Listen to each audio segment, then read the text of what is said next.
Hi ಎಲ್ಲ ವಿದ್ಯಾರ್ಥಿಗಳಿಗೆ simple tricks YouTube channel ಬನ್ನಿ. ಆದರ್ಶ ವಿದ್ಯಾಲಯ ಪ್ರಮುಖ ಪರೀಕ್ಷೆಗೆ ಸಂಬಂಧಪಟ್ಟಂತ ವಿಜ್ಞಾನದ ಪ್ರಮುಖ ಪ್ರಶ್ನೆಗಳನ್ನ ಏನ್ ಮಾಡ್ತಾ ಇದ್ದಾನಪ್ಪ ಅಂದ ಇಲ್ಲಿ ಹೇಳ್ಕೊತ ಹೋಗ್ತಿರ್ತೀನಿ. ಬೇರೆ ವಿಜ್ಞಾನಕ್ಕೆ ಸಂಬಂಧಿಸಿದಂತ ಈ MCQ ಪ್ರಶ್ನೆಗಳನ್ನ ಯಾವ ತರ ಇರ್ತಾವ ಅಂತೇಳಿ ಈ ವಿಡಿಯೋನ ಎಂತ ನೋಡ್ಕೊತ ಬರ್ರಿ. ನೇರವಾದ ಪ್ರಶ್ನೆ, ಇಲ್ಲಿ ಆನ್ಸರ್ ಕೂಡ ಇದಾವೆ, ಅವಕ್ಕನ್ನ ನೀವು ನೋಟ್ ಮಾಡ್ಕೊತ ಬರಬೇಕು. ಪ್ರಶ್ನೆ ಯಾವ ತರ ಇದೆಯಪ್ಪ ಅಂತ ನೋಡ್ಕೊತ ಬಂದಾಗ, ಸೂರ್ಯನು ಯಾವ ತರದ ನಕ್ಷತ್ರವಾಗಿದೆ ಅಂತ ಕ್ವಶನ್ಸ್ ನ ಕೊಟ್ಟಾನ.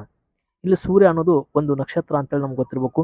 ಹಾಗಾದ್ರೆ ಇಲ್ಲಿ ಶೀತ ನಕ್ಷತ್ರ, ಮಧ್ಯಮ ಗಾತ್ರದ ನಕ್ಷತ್ರ, ದೊಡ್ಡ ನಕ್ಷತ್ರ, ಚಿಕ್ಕ ನಕ್ಷತ್ರ. ಸೂರ್ಯನಿಗಿಂತ ಅತ್ಯಂತ ದೊಡ್ಡದಾದ ನಕ್ಷತ್ರಗಳು ಕಂಡು ಬರ್ತವೆ.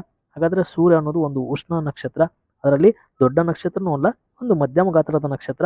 ಹೀಗಾಗಿ ಆಪ್ಷನ್ಸ್ ಬಿ ಇದಕ್ಕೆ ಸರಿ ಉತ್ತರ ಆಗ್ತದೆ. ಭೂಮಿಗೆ ಸಮೀಪವಾದ ನಕ್ಷತ್ರ ಅಂತ ಕ್ವಶನ್ಸ್ ನ ಕೇಳಿದಪ್ಪ ಅಂದ್ರೆ ಕೂಡ ಸೂರ್ಯನೇ ತಾವು ಆನ್ಸರ್ನ ಹಾಕಬೇಕು. ಇನ್ನು ಮಾನವನ ದೇಹದಲ್ಲಿ ರಕ್ತವನ್ನ ಶುದ್ಧಿಗೊಳಿಸುವಂತ ಅಂಗ ಯಾವುದು ಅಂತ ಕ್ವಶನ್ಸ್ ನ ಕೊಟ್ಟಿರ್ತಾನೆ. ಮಾನವನ ದೇಹದಲ್ಲಿ ರಕ್ತವನ್ನ ಶುದ್ಧಿಗೊಳಿಸುವ ಅಂಗ ಯಾವ್ದಪ್ಪ ಅಂದಾಗ ಮೂತ್ರಪಿಂಡ, ಕಿಡ್ನಿ ಅಂತ ಕೂಡ ಕರಿತೀವಿ. ಅದೇ ರಕ್ತವನ್ನ ಪಂಪ್ ಮಾಡುವ ಅಂಗ ಅಂತ ಬರ್ತಪ್ಪ ಅಂದಾಗ ಹೃದಯನ ತಾವು ರೈಟ್ ಆನ್ಸರ್ನ ಹಾಕಬೇಕು. ಮಾನವನ ಅತ್ಯಂತ ದೊಡ್ಡದಾದ ಗ್ರಂಥಿ ಯಕೃತ್ ಅಂತ ಕೂಡ ಹಾಕಬೇಕು. ಉಸಿರಾಟಕ್ಕೆ ಸಂಬಂಧಪಟ್ಟಂತ ಅಂಗ ಅಂದಾಗ ಶ್ವಾಸಕೋಶ. ಇನ್ನು ಸಸ್ಯಗಳು ಆಹಾರವನ್ನ ತಯಾರಿಸುವ ಪ್ರಕ್ರಿಯೆ ಏನು ಅಂತ ಕ್ವಶನ್ಸ್ ನ ಕೊಟ್ಟಿದ್ದಾನೆ. ಇಲ್ಲಿ ಪ್ರಕಾಶ ಸಂಶ್ಲೇಷಣೆ ಅಂತ ಕೊಟ್ಟಿದ್ದಾನೆ. ಪ್ರಕಾಶ ಅಂದಾಗ ದ್ಯುತಿ ಅಂದ್ರೆ ಕೂಡ ಬೆಳಕು, ದ್ಯುತಿ ಸಂಶ್ಲೇಷಣೆ ಅಂತ ಕೂಡ ಆನ್ಸರ್ ಬರ್ತಪ್ಪ ಅಂದಾಗ ಇದು ಸರಿ ಉತ್ತರವನ್ನು ಹಾಕಬೇಕಾಗ್ತದೆ. ಓಕೆ, ಇನ್ನ ನೆಕ್ಸ್ಟ್ ಪ್ರಶ್ನೆ ಏನಿದೆಪ್ಪ ಅಂತ ನೋಡಿದಾಗ, ನೀರಿನ ರಾಸಾಯನಿಕ ಸೂತ್ರ ಯಾವುದು ಅಂತ ಕ್ವಶನ್ಸ್ ನ ಕೊಟ್ಟಿದ್ದಾನೆ. ನೀರಿನ ರಾಸಾಯನಿಕ ಸೂತ್ರ ಯಾವುದಪ್ಪ ಅಂತ ಕೇಳಿದಾಗ ನಾವು ಸರಿಯಾದ ಉತ್ತರವನ್ನ ಯಾವುದನ್ನು ಗುರುತಿಸಬೇಕಪ್ಪ ಅಂತಂದಾಗ H2 ಅಂತ ಕರಿತೇವೆ. ನೀರಿನ ರಾಸಾಯನಿಕ ಅಣುಸೂತ್ರ H2 ಅಂತ ಕರಿತೀವಿ. ಹೈಡ್ರೋಜನ್ 2 ಇದಾವೆ, ಆಕ್ಸಿಜನ್ 1 ಇದಾವೆ, 2 ಅನುಪಾತ 1 ಇದಕ್ಕೆ ಸರಿ ಉತ್ತರ ಆಗ್ತದೆ. ಇನ್ನು ಭೂಮಿಯ ಏಕೈಕ ಉಪಗ್ರಹ ಯಾವುದು ಅಂತ ಕ್ವಶನ್ಸ್ ಕೊಟ್ಟಿದ್ದಾನೆ. ಭೂಮಿಯ ಏಕೈಕ ಉಪಗ್ರಹ ಯಾವುದಪ್ಪ ಅಂದಾಗ ಚಂದ್ರ. ಇದಕ್ಕೆ ಆಪ್ಷನ್ಸ್ ಬಿ ಸರಿ ಉತ್ತರ ಆಗ್ತದ. ಭೂಮಿಯ ಒಂದೇ ಒಂದು ಉಪಗ್ರಹ ಅಂದಾಗ ಚಂದ್ರ. ಇಲ್ಲಿ ಮಂಗಳ ಗ್ರಹಕ್ಕೆ 2 ಉಪಗ್ರಹಗಳು ಕಂಡು ಬರ್ತವೆ, ಒಂದು ಫೈಬೋಸ್, ಇನ್ನೊಂದು ಡಿಮೋಸ್ ಅಂತೇಳಿ.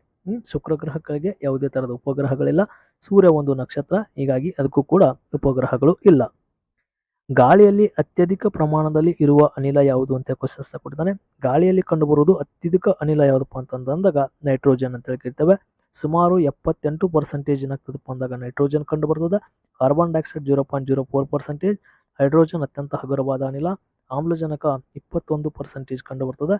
ಇದು ಕೂಡ ನಮಗೆ ನೆನಪಿರಬೇಕು. ಇನ್ನು ವಿದ್ಯುತ್ ಪ್ರವಾಹವನ್ನ ಅಳೆಯುವ ಸಾಧನ ಯಾವುದು ಅಂತ ಪ್ರಶ್ನೆ ಕೊಟ್ಟಿದ್ದಾನೆ. ವಿದ್ಯುತ್ ಪ್ರವಾಹವನ್ನು ಅಳೆಯಲು ಬಳಸುವಂತಹ ಸಾಧನ ಯಾವುದಪ್ಪ ಅಂತ ನೋಡಿದಾಗ ನಾವು ರೈಟ್ ಆನ್ಸರ್ನ ಯಾವ್ದು ಹಾಕ್ಬೇಕಪ್ಪ ಅಂದಾಗ ಅಮೀಟರ್ ಅಂತ ಕರಿತೇವೆ. ವಿದ್ಯುತ್ ಪ್ರವಾಹವನ್ನು ಅಳೆಯುವಂತ ಸಾಧನ ಆಗಿದೆ. ತಾಪಮಾನ ಮಾಪಕ ತಾಪವನ್ನು ಅಳಿತೇವೆ. ಬಾರೋಮೀಟರ್ ಅನ್ನ ನಾವು ಗಾಳಿಯಲ್ಲಿರುವಂತ ಒತ್ತಡವನ್ನ ಅಳಿತೇವೆ. ಒತ್ತಡವನ್ನ ಬಾರೋಮೀಟರ್ ಅಂತ ಕರಿತೇವೆ. ಅದೇ ತೇವಾಂಶ ಬರ್ತಪ್ಪ ಅಂದಾಗ ಹೈಗ್ರೋಮೀಟರ್ ಅಂತೇಳಿ ನಾವು ಕರಿತೇವೆ. ಮಾನವನ ದೇಹದಲ್ಲಿ ಎಷ್ಟು ಎಲುಬುಗಳಿವೆ ಅಥವಾ ಮೂಳೆಗಳಿದಾವೆ ಅಂತ ಕ್ವಶನ್ಸ್ ನ ಕೊಡ್ತಾನೆ. ಮಾನವನ ದೇಹದಲ್ಲಿ ಒಟ್ಟು 206 ಮೂಳೆಗಳು ಕಂಡು ಬರ್ತವೆ. ಅದರಲ್ಲಿ ಅತ್ಯಂತ ದೊಡ್ಡದಾದ ಮೂಳೆ ಅಂತ ಕೇಳಿದಾಗ ತೊಡೆ ಮೂಳೆ ಅಂತ ಕರಿತೇವೆ. ಅದನ್ನು ಫೆಮ್ಯೂರ್ ಅಂತ ಕೂಡ ಕರಿತೇವೆ. ಅತ್ಯಂತ ಚಿಕ್ಕದಾದ ಮೂಳೆ ಯಾವುದು ಅಂತ ಕ್ವಶನ್ಸ್ ನ ಕೇಳಿದಾಗ ಸ್ಟೆಪಿಸ್ ಅಂತ ಕರಿತೇವೆ. ಅದು ಕಿವಿ ಮೂಳೆ ಅಂತ ಕೂಡ ನಮಗೆ ನೆನಪಿರಬೇಕು. ಇನ್ನು ಸಸ್ಯಗಳಲ್ಲಿ ಹಸಿರು ಬಣ್ಣ ನೀಡುವ ದ್ರವ್ಯ ಯಾವುದು ಅಂತ ಕ್ವಶನ್ಸ್ ನ ಕೊಟ್ಟಿದ್ದಾನೆ. ಸಸ್ಯಗಳಲ್ಲಿ ಹಸಿರು ಬಣ್ಣ ನೀಡುವಂತ ದ್ರವ್ಯ ಯಾವುದಪ್ಪ ಅಂದಾಗ ಕ್ಲೋರೋಫಿಲ್ ಅಂತ ಕರಿತೇವೆ. ಸಸ್ಯಗಳು ಎಲೆಗಳು ಹಸಿರಾಗಿರಲು ಕಾರಣ ಏನು ಅಂತ ಕ್ವಶನ್ಸ್ ನ ಕೇಳಿದಾಗ ಕ್ಲೋರೋಫಿಲ್ ಅಂತೇಳಿ ತಾವು ಆನ್ಸರ್ನ ಹೇಳಬೇಕು. ಹೀಗಾಗಿ ಸರಿಯಾದ ಉತ್ತರ ಆಪ್ಷನ್ಸ್ ಬಿ, ಇದು ಹಸಿರು ಎಲೆಗಳಲ್ಲಿ. ಸರ್, ಒಂದು ವೇಳೆ ಹಳದಿ ಆಗ್ತಾವಲ್ಲ ಎಲೆಗಳು ಹಳದಿಯಾಗಲು ಕಾರಣ ಏನಪ್ಪ ಅಂದಾಗ ಸಾಂಥೋಫಿಲ್ ಅಂತೇಳಿ ಕರಿತೇವೆ. ಇನ್ನ ಕ್ಲೋರಿನ್ ಅಂತಿದೆ, ಇದನ್ನು ಕೂಡ ಕ್ವಶನ್ಸ್ ನ ಕೇಳ್ತಿರ್ತಾನೆ. ನೀರಿನ ಶುದ್ಧೀಕರಣದಲ್ಲಿ ಬಳಸುವಂತ ರಾಸಾಯನಿಕ ಯಾವುದಪ್ಪ ಅಂದಾಗ ಕ್ಲೋರಿನ್ ಅಂತೇಳಿ ಕರಿತೇವೆ. ಅದು ಕೂಡ ಆನ್ಸರ್ನ. ಇಲ್ಲಿ ನೇರವಾದ ಪ್ರಶ್ನೆಯ ಜೊತೆಗೆ ಮತ್ತೊಂದಿಷ್ಟು ಕ್ವಶನ್ಸ್ ಗಳನ್ನ ಹೇಳ್ತಿರ್ತೀನಿ. ಅವಕ್ಕೂ ವಿಡಿಯೋ ಪಾಸ್ ಮಾಡಿ ತಾವು ಬರ್ಕೋತ ಹೋಗ್ಬೇಕು. ಇನ್ನು ಬೆಳಕಿನ ವೇಗವು ಸುಮಾರು ಎಷ್ಟು ಅಂತೇಳಿ ಸಾಕಷ್ಟು ಜನರಿಗೆ ಕನ್ಫ್ಯೂಸ್ ಆಗ್ತದೆ. ಇಲ್ಲಿ 8 ನಿಮಿಷ ಅಂತ ಎಲ್ಲೋ ಓದಿರ್ತಿರ್ತೀರಿ. ಅದು ಏನು ಸರ್? ಬೆಳಕಿನ ವೇಗ, ಒಂದು ಬೆಳಕು 1 ಸೆಕೆಂಡ್ಗೆ 3 ಲಕ್ಷ ಕಿಲೋಮೀಟರ್ ಏನಾಗ್ತದಪ್ಪ ಅಂದ್ರೆ ಚಲಿಸ್ತದೆ. ಶಬ್ದದ ವೇಗದಕ್ಕಿಂತ ಬೆಳಕಿನ ವೇಗ ಅಧಿಕವಾಗಿರ್ತದೆ.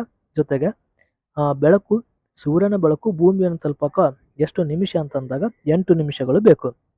ಇದೇನು ಸೂರ್ಯನ ಬೆಳಕು ಭೂಮಿಯನ್ನು ತಲುಪಬೇಕಂದ್ರೆ ಬೇಕು. ಬರೇ ಬೆಳಕಿನ ವೇಗ ಎಷ್ಟಪ್ಪ ಅಂತ ಕೇಳಿದಾಗ 3 ಲಕ್ಷ ಕಿಲೋಮೀಟರ್. ಸರ್, ಹಾಗಾದ್ರೆ ಇಂಥ ಬೆಳಕಿನಲ್ಲಿ ಎಷ್ಟು, ಸೂರ್ಯನ ಬೆಳಕಿನಲ್ಲಿ ಬಿಳಿಯ ಬಣ್ಣದಲ್ಲಿ ಎಷ್ಟು ಬಣ್ಣಗಳಿದಾವೆ ಅಂತ ಕ್ವಶನ್ಸ್ ಕೇಳ್ತಾನೆ. 7 ಬಣ್ಣಗಳಿದಾವೆ ಅಂತೇಳಿ ನೀವು ಆನ್ಸರ್ನ ಹಾಕಬೇಕಾಗ್ತದೆ. ಈ ತರ ಸಂಬಂಧಪಟ್ಟಂತವು ಕ್ವಶನ್ಸ್ಗಳು ಭಾಳ ಬರ್ತವೆ. ನೆಕ್ಸ್ಟ್, ಯಾವ ಗ್ರಹವನ್ನ ಕೆಂಪು ಗ್ರಹ ಎಂದು ಕರೆಯುತ್ತಾರೆ ಅಂತ ಪ್ರಶ್ನೆ ಇದೆ. ಯಾವ ಗ್ರಹವನ್ನ ಕೆಂಪು ಗ್ರಹ ಅಂತ ಕರೀತಾರೆ ಅಂತ ಕ್ವಶನ್ಸ್ ಕೊಟ್ಟಾಗ ನಾವು ಇದಕ್ಕೆ ಸರಿ ಉತ್ತರವನ್ನು ಹಾಕಬೇಕು. ಯಾವ್ದಪ್ಪ ಅಂದಾಗ ಮಂಗಳ ಗ್ರಹ ಅಂತ ಕರಿತೇವೆ. ಕಾರಣ ಇಷ್ಟೇ, ಅಲ್ಲಿ ಕಬ್ಬಿಣದ ಪೆರಾಕ್ಸಾಕ್ಸೈಡ್ಸ್ಗಳು ಜಾಸ್ತಿ ಕಂಡುಬರುವುದರಿಂದ ಮಂಗಳ ಗ್ರಹವನ್ನ ನಾವು ಕೆಂಪು ಗ್ರಹ ಅಂತೇಳಿ ಕರಿತೇವೆ. ರಕ್ತದ ಕೆಂಪು ಬಣ್ಣಕ್ಕೆ ಕಾರಣವಾದ ಪದಾರ್ಥ ಪ್ರಶ್ನೆ ಇದೆ ಇಲ್ಲಿ. ಹಿಮೋಗ್ಲೋಬಿನ್, ಪ್ಲಾಸ್ಮಾ, ನೀರು, ಲವಣಗಳು. ರಕ್ತ ಕೆಂಪಾಗಿರಲು ಕಾರಣ ಏನಪ್ಪಾ ಅಂತ ಕ್ವಶನ್ಸ್ ನ ಕೊಟ್ಟಾಗ ಹಿಮೋಗ್ಲೋಬಿನ್ ಅಂತ ಕರಿತೇವೆ. ಇದು ರಕ್ತ ಕೆಂಪಾಗಿರಲು ಕಾರಣವಾದಂತ ಒಂದು ಪದಾರ್ಥ. ಹೌದಾ. ದ್ರವ್ಯದಲ್ಲಿ ಇರುವಂತ ದ್ರವ್ಯದ 4ನೇ ಸ್ಥಿತಿ ಯಾವುದು ಅಂತ ಕ್ವಶನ್ಸ್ ನ ಕೇಳ್ತಾನೆ. ರಕ್ತದಲ್ಲಿ ಕಂಡು ಬರುವಂತ ದ್ರವ ಪದಾರ್ಥ ಯಾವುದು ಅಂತ ಕ್ವಶನ್ಸ್ ನ ಕೇಳಿದಾಗ ಪ್ಲಾಸ್ಮಾ ಅಂತೇಳಿ ನೀವು ರೈಟ್ ಆನ್ಸರ್ ನ ಹಾಕ್ರಿ. ರಕ್ತದ ಗುಂಪುಗಳನ್ನು ವರ್ಗೀಕರಿಸಿದವರು ಕಾರ್ಲ್ ಲ್ಯಾಂಡ್ಸ್ಟೈನರ್ ಅಂತ ಕರಿತೀವಿ. ಒಟ್ಟು ರಕ್ತದ ಗುಂಪುಗಳು ಕೇಳಿದಪ್ಪ ಅಂದ್ರೆ 4 ಅಂತ ಹಾಕ್ರಿ. A B AB O ಅಂತೇಳಿ. ಅದರಲ್ಲಿ ಸಾರ್ವತ್ರಿಕ ದಾನಿ ಅಂತ ಕೇಳಿದಪ್ಪ ಅಂದಾಗ ಓ ಅಂತ ಹಾಕ್ರಿ. ಸಾರ್ವತ್ರಿಕ ಸ್ವೀಕಾರಿ ಅಂತ ಕೇಳಿದಪ್ಪ ಅಂದಾಗ ಎ ಬಿ ಹಾಕ್ರಿ. ಇವೆಲ್ಲ ಕ್ವಶನ್ಸ್ಗಳು ರಕ್ತಕ್ಕೆ ಸಂಬಂಧಪಟ್ಟಂತ ಬರ್ತವೆ. ಸಸ್ಯಗಳು ರಾತ್ರಿ ವೇಳೆ ಯಾವ ಅನಿಲವನ್ನು ಬಿಡುಗಡೆ ಮಾಡ್ತವೆ ಅಂತ ಕ್ವಶನ್ಸ್ ಕೊಡ್ತಾನೆ. ಇಲ್ಲಿ ಕಾರ್ಬನ್ ಡೈಆಕ್ಸೈಡ್ ಅಂತೇಳಿ ಒಂದ್ ಸ್ವಲ್ಪ ರೈಟ್ ಆನ್ಸರ್ ಹಾಕ್ರಿ. ಆಲ್ಮೋಸ್ಟ್ ಎಲ್ಲವೂ ಸಸ್ಯಗಳು ಕಾರ್ಬನ್ ಡೈಆಕ್ಸೈಡ್ ನ ಬಿಡುಗಡೆ ಮಾಡಲ್ಲ. ಕೆಲವು ಸಸ್ಯಗಳು ರಾತ್ರಿ ವೇಳೆಯಲ್ಲಿ ಕಾರ್ಬನ್ ಡೈಆಕ್ಸೈಡ್ ಅನ್ನು ಕೂಡ ಬಿಡುಗಡೆ ಮಾಡ್ತವೆ. ವಿದ್ಯುತ್ ಉತ್ಪಾದಿಸಲು ಬಳಸುವ ಶಕ್ತಿ ಯಾವುದು ಅಂತ ಕ್ವಶನ್ಸ್ ನ ಕೊಡ್ತಾನೆ. ಯಾಂತ್ರಿಕ ಶಕ್ತಿ, ರಾಸಾಯನಿಕ ಶಕ್ತಿ, ತಾಪಶಕ್ತಿ. ಇವೆಲ್ಲಾ ಶಕ್ತಿಗಳನ್ನು ಬಳಸಿಕೊಂಡು ನಾವು ವಿದ್ಯುತ್ ಅನ್ನು ಉತ್ಪಾದಿಸಬಹುದು. ಹೀಗಾಗಿ ಆಪ್ಷನ್ ಡಿ ಎಲ್ಲವೂ ಸರಿ ಉತ್ತರ ಆಗ್ತದೆ. ಇನ್ನು ಮಾನವನ ಹೃದಯದಲ್ಲಿ ಎಷ್ಟು ಕೋಣೆಗಳಿವೆ ಅಂತ ಪ್ರಶ್ನೆ ಇದೆ. ಮಾನವನ ದೇಹದಲ್ಲಿ ಒಟ್ಟು 4 ಕೋಣೆಗಳು ಕಂಡು ಬರ್ತವೆ. ಮಾನವ ಬಿಸಿ ರಕ್ತ ಪ್ರಾಣಿಗೆ ಉದಾಹರಣೆಗೆ ಬರ್ತಾನೆ. ಹೀಗಾಗಿ 4 ಚೇಂಬರ್ ಹಾರ್ಟ್ ಅಂತ ಕರಿತೇವೆ. ನೆಕ್ಸ್ಟ್, ಭೂಮಿ ಸೂರ್ಯನ ಸುತ್ತಲೂ ತೆಗೆದುಕೊಳ್ಳುವಂತಹ ಸಮಯ ಎಷ್ಟು ಅಂತ ಪ್ರಶ್ನೆ ಬಂದಿದೆ. ಭೂಮಿ ಸೂರ್ಯನ ಸುತ್ತಲೂ ತೆಗೆದುಕೊಳ್ಳುವಂತಹ ಸಮಯ ಅಂದಾಗ 24 ಗಂಟೆ. ಇದನ್ನ ಭ್ರಮಣಾವಧಿ ಅಂತ ಕರಿತೇವೆ. ಅದೇ ಭೂಮಿ ಸೂರ್ಯನ ಸುತ್ತಲೂ 365 ಪ್ಲಸ್ 6 ಗಂಟೆ ಏನಾಗ್ತದಪ್ಪ ಅಂದಾಗ ತೆಗೆದುಕೊಳ್ತದೆ. ಅದು ಕೂಡ ಗೊತ್ತಿರಲಿ. ಇನ್ನು ಮಾನವನ ದೇಹದಲ್ಲಿ ದೊಡ್ಡ ಅಂಗ ಯಾವುದು ಅಂತ ಪ್ರಶ್ನೆ ಬಂದಿದೆ. ಮಾನವನ ದೇಹದಲ್ಲಿ ಕಂಡುಬರುವಂತಹ ಅತ್ಯಂತ ದೊಡ್ಡದಾದ ಅಂಗ ಅಂದಾಗ ಚರ್ಮ. ಇಲ್ಲಿ ಅತ್ಯಂತ ದೊಡ್ಡದಾದ ಗ್ರಂಥಿ ಅಂತ ಗೊತ್ತಪ್ಪ ಅಂತಂದಾಗ ಲಿವರ್ ಅಂತ ಹಾಕ್ಬೇಕು. ಕೇಳಿದ್ದು ಅಂಗ ಅಂತ ಕೇಳಿದಾನೆ. ಹೀಗಾಗಿ ಚರ್ಮ ಅತ್ಯಂತ ದೊಡ್ಡದಾದ ಅಂಗ. ಚರ್ಮ ಇದು ಜ್ಞಾನೇಂದ್ರಿಯಲ್ಲಿ ಕೂಡ ಒಂದು. ನೆಕ್ಸ್ಟ್, ನೀರು ಯಾವ ತಾಪಮಾನದಲ್ಲಿ ಕುದಿಯುತ್ತದೆ ಅಂತ ಕ್ವಶನ್ಸ್ ನ ಕೊಟ್ಟಿದ್ದಾನೆ. ನೀರಿನ ಕುದಿಯುವ ಬಿಂದು ಎಷ್ಟು ಡಿಗ್ರಿ ಅಂತ ಅಂದಾಗ 100 ಡಿಗ್ರಿ ಸೆಲ್ಸಿಯಸ್ ಒಳಗಡೆ ನೀರು ಏನಾಗ್ತದಪ್ಪ ಅಂದ್ರೆ ಕುದಿಯಲು ಸ್ಟಾರ್ಟ್ ಆಗ್ತದೆ. ಸಸ್ಯಗಳಿಗೆ ಆಹಾರ ತಯಾರಿಸಲು ಅಗತ್ಯವಾದ ಅನಿಲ ಯಾವುದು ಅಂತ ಪ್ರಶ್ನೆ ಇದೆ. ಸಸ್ಯಗಳು ಆಹಾರ ತಯಾರಿಸಲು ಅಗತ್ಯವಾದಂತ ಅನಿಲ ಅಂತ ಏನಪ್ಪ ಅಂತಂದಾಗ ನಾವು ಸರಿಯಾದ ಉತ್ತರವನ್ನು ಯಾವ್ದು ಹಾಕ್ಬೇಕಪ್ಪ ಅಂದಾಗ ಕಾರ್ಬನ್ ಡೈಆಕ್ಸೈಡ್ ನ ಹಾಕ್ಬೇಕಾಗ್ತದೆ. ಸಸ್ಯಗಳಿಗೆ ಆಹಾರ ತಯಾರಿಸಲು ಅನಗತ್ಯವಾದ ಅನಿಲ ಅಂತಂದಾಗ ನಾವು ಆಮ್ಲಜನಕವನ್ನು ಹಾಕ್ಬೇಕಾಗ್ತದೆ. ಅನಗತ್ಯ ಅಂತ ಬತ್ತಂದ್ರೆ ಆಮ್ಲಜನಕ ಹಾಕ್ರಿ. ಅಗತ್ಯವಾದ ಅನಿಲ ಬತ್ತಪ್ಪ ಅಂದ್ರೆ ಕಾರ್ಬನ್ ಡೈಆಕ್ಸೈಡ್ ಹಾಕ್ರಿ. ಇನ್ನು ಮಾನವನ ದೇಹದಲ್ಲಿ ರಕ್ತವನ್ನ ಪಂಪ್ ಮಾಡುವ ಅಂಗ ಯಾವುದು ಅಂತ ಪ್ರಶ್ನೆ ಇದೆ. ಮಾನವನ ದೇಹದಲ್ಲಿ ರಕ್ತವನ್ನು ಪಂಪ್ ಮಾಡುವ ಅಂಗ ಅಂದಾಗ ಹೃದಯ ಹಾಕ್ರಿ. ಈ ತರ ಪ್ರಶ್ನೆಗಳು ಆದರ್ಶ ವಿದ್ಯಾಲಯ ಪರೀಕ್ಷೆಗೆ ಸಂಬಂಧಪಟ್ಟಂತ ವಿಜ್ಞಾನದ ಪ್ರಮುಖ ಪ್ರಶ್ನೆ ಒಳಗಡೆ ನಿಮ್ಗೆ ಎಕ್ಸಾಮ್ನಲ್ಲಿ ಕೇಳ್ತಿರ್ತಾನೆ. ಈ ತರ ಪ್ರಶ್ನೆಗಳಿಗಾಗಿ ಪೇಜ್ನ ಫಾಲೋ ಮಾಡ್ಕೊಡ್ರಿ. ಸಾಕಷ್ಟು ಪ್ರಶ್ನೆಗಳನ್ನ ನಮ್ಮ ಚಾನಲ್ ಮೂಲಕ ಏನ್ ಮಾಡ್ತಿರ್ತೀನಪ್ಪ ಅಂದ್ರೆ ಹೇಳ್ಕೊಡ್ತಿರ್ತಾನೆ. ಸಾಮಾನ್ಯ ಜ್ಞಾನ, ಮೆಂಟಲ್ ಅಬಿಲಿಟಿ ಈ ತರ ಎಲ್ಲಾ ಕ್ಲಾಸಸ್ಗಳು ನಿಮ್ಗೆ ಸಿಗ್ತವೆ. ಧನ್ಯವಾದಗಳು.